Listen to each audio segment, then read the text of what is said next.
Wanted to do a little update on a project I have going here, which is creation of a new nursery space. So for trees, shrubs, various other herbaceous perennials and things like that.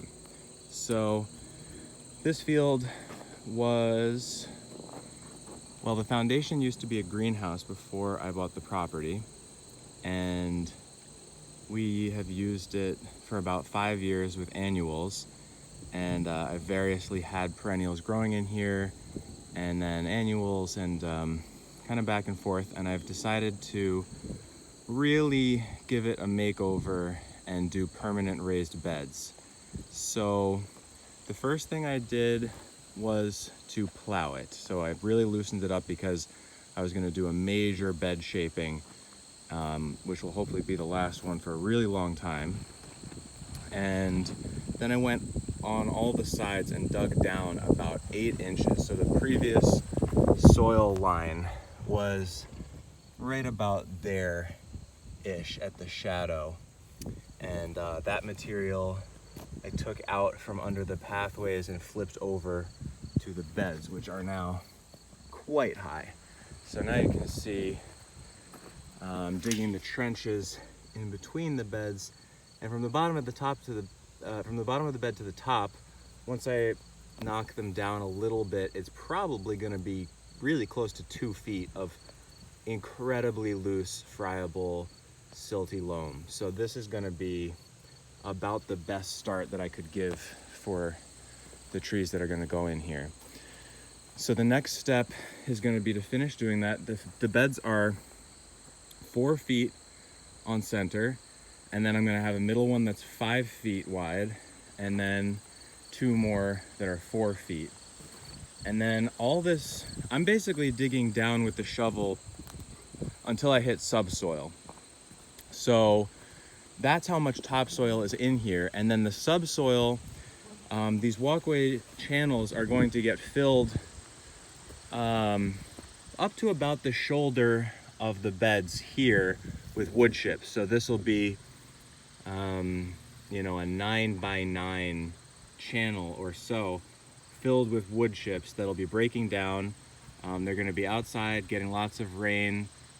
They're inoculated with various different species of fungal associates, Stropharia, and a couple others that are going to hopefully creep into the beds and help out the tree roots in various ways, deploying nutrients, killing nematodes, things like that.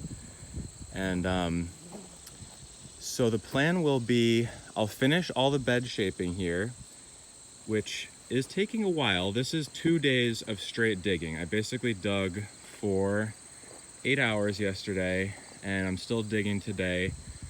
And I've got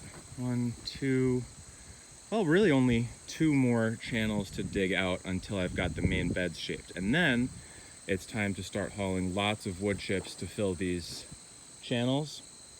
Then I'll knock these beds down. You can see they're crowned right now. And so I'll knock them down, not perfectly flat, but a little bit flatter. And then I will probably cover crop it for now, maybe with oats and peas and turnips. So there's something for us to eat. And then the turnips and the peas and the oats will all winter kill, and they'll be laying down a nice mulch on top of the beds. And I can augment the top of the beds with more mulch, but I think that should be the right mix so that I'll plant the trees right into that next spring. 1-year-old seedlings that I've grown from seed this year, or potentially direct seeding some species in here, although this is definitely a spot where squirrels and chipmunks are going to get. You can see the tree line is close enough that they'll definitely be running in here. It's fairly open right around the foundation, but any nut trees, seeds, or anything like that will definitely get dug up. So I've got to be really careful about that and probably start them elsewhere and then plant them out once they're going. So yeah, I'll probably plant into the spring in a killed cover crop, and then maybe mulch them with wood chips a little bit more than that, And once the canopy of the trees closes in, I expect to have a pretty decent weed situation without too much hand weeding. You know, you'll have to go through, and there's a couple perennial roots here and there, but I think it should be pretty manageable. And in a space like this, these beds are 100 feet long, and there's going to be 5 of them. And I haven't really done the math, but I can put 1-year-old trees on 4-inch centers and get them up to 5 or 6 feet by the end of the year. That's if things are going really, really well. And this soil, you can see on the uphill side, the way they dug this, the hill is sloped down this way. So this retaining wall is much higher than on the other side, and the land kind of drops off there.